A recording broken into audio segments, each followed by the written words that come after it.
Hyderabad metro rail project పూర్తిగా తెలంగాణ ప్రభుత్వం చేతుల్లోకి వచ్చేసింది. పబ్లిక్ ప్రైవేట్ పార్ట్నర్షిప్ పద్ధతిలో ఎల్ఎన్టీ నిర్వహణలో ఉన్న మెట్రోను ఇకపై ప్రభుత్వ అధికారులే డీల్ చేయబోతున్నారు. మరి మెట్రోకున్న ఆస్తులేంటి, ఉన్న అప్పులెంత, ఆస్తుల స్వాధీన ప్రక్రియపై ఎలా ముందుకెళ్తుంది, సేవలు టికెట్ ధరలో ఏమైనా మార్పులు చేస్తుందా, అసలు మెట్రో నిర్వహణలో రాష్ట్ర ప్రభుత్వం అడ్రస్ చేయాల్సిన సమస్యలేంటి? Let's watch.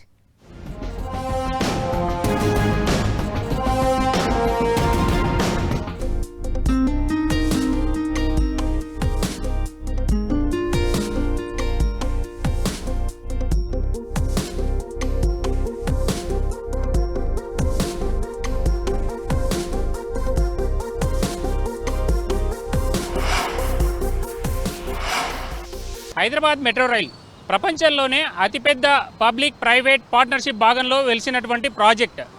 ఇప్పుడు దానిని రాష్ట్ర ప్రభుత్వం టేక్ ఓవర్ చేసింది. దానిని ఏ విధంగా మెయింటెనెన్స్ చేయబోతుంది, ప్రభుత్వానికి ఉన్నటువంటి పరిమితులు ఏంటో ఒకసారి పరిశీలిద్దాం.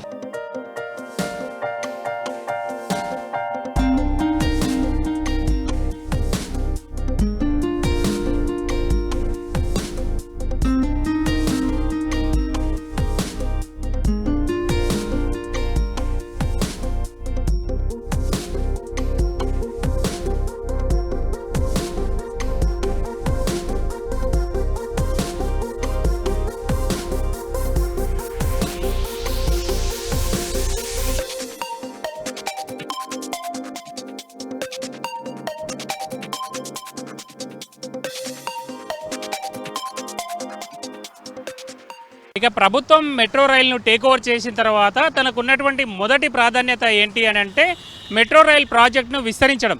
మనం ఇప్పుడు నాగోల్ మెట్రో స్టేషన్ పరిసర ప్రాంతాల్లో ఉన్నాం. ఈ నాగోల్ నుంచి ఎల్బీ నగర్ అదేవిధంగా చాంద్రాయన్ గుట్ట వరకు ఈ లైన్ అంతా కూడా పొడిగించాలని డిసైడ్ చేశారు. మనం చూస్తున్నటువంటి ఈ మార్గం గుండా, ఇన్నర్ రింగ్ రోడ్డు గుండా మెట్రో చాంద్రాయన్ గుట్ట వరకు వెళ్తుంది. అటు సిబిఎస్ నుంచి చాంద్రాయన్ గుట్టకు వచ్చేటువంటి మెట్రోను అవి రెండు అక్కడ జాయింట్ అయిన తర్వాత నేరుగా శంషాబాద్ ఎయిర్పోర్టుకు వెళ్ళే విధంగా, ఎయిర్పోర్ట్ కనెక్టివిటీని చేసే విధంగా ప్లాన్ చేశారు అధికారులు.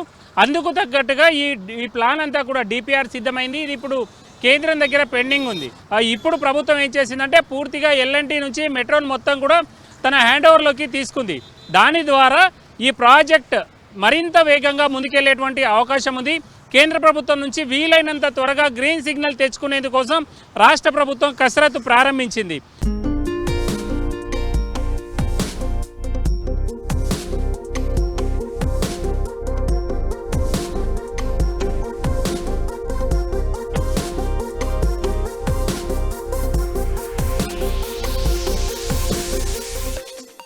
ప్రధానంగా మెట్రో విస్తరణ హైదరాబాద్ నగరంలో ఇప్పుడున్నటువంటి 69 కిలోమీటర్లకు మరొక 100 కిలోమీటర్లను మెట్రో విస్తరించాలనేది ప్రధానంగా అధికారులు భావిస్తున్నారు రెండో ఫేజ్లో.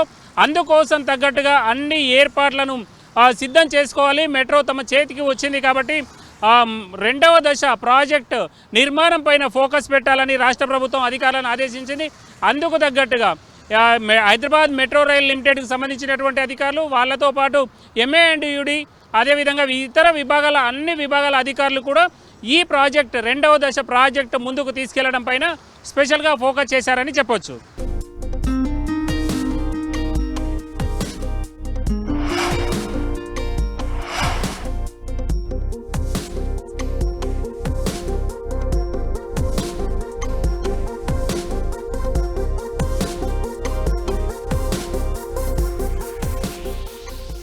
ఇది ప్రజా రవాణా వ్యవస్థగా మెట్రోని చెప్పొచ్చు.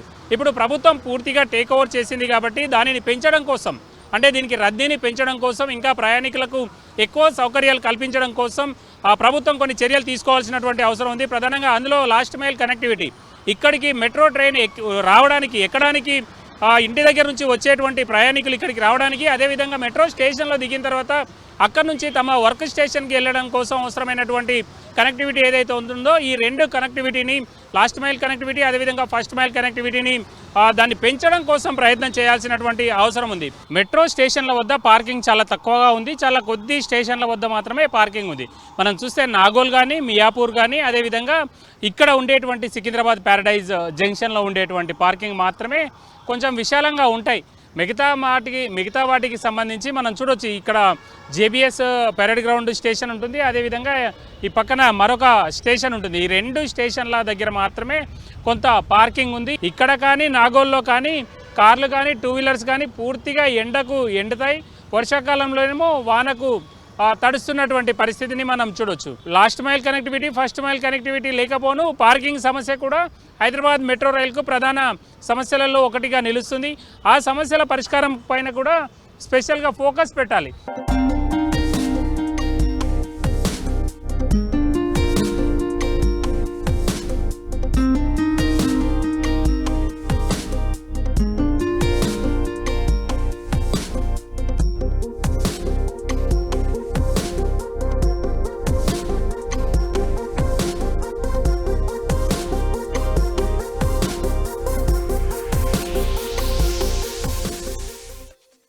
ఇక హైదరాబాద్ మెట్రో రైలుకు వైబిలిటీ ఉండడం కోసం ప్రత్యేకంగా ప్లాన్ చేసింది రాష్ట్ర ప్రభుత్వం. అప్పట్లో ఎల్ఎన్టీ రాష్ట్ర ప్రభుత్వం రెండింటి మధ్యలో ప్రత్యేకంగా ఒక అవగాహన ఏర్పడింది. అందులో భాగంగా కొన్ని ప్రాంతాల్లో భూములను ఇచ్చారు. ఆ భూముల్లో డెవలప్ చేసుకొని మాల్స్ కట్టాల్సి ఉంది. మనం చూస్తున్నాం పంజగుట్ట దగ్గర ఉండేటువంటి నెక్స్ట్ మాల్ దాన్ని చూడొచ్చు.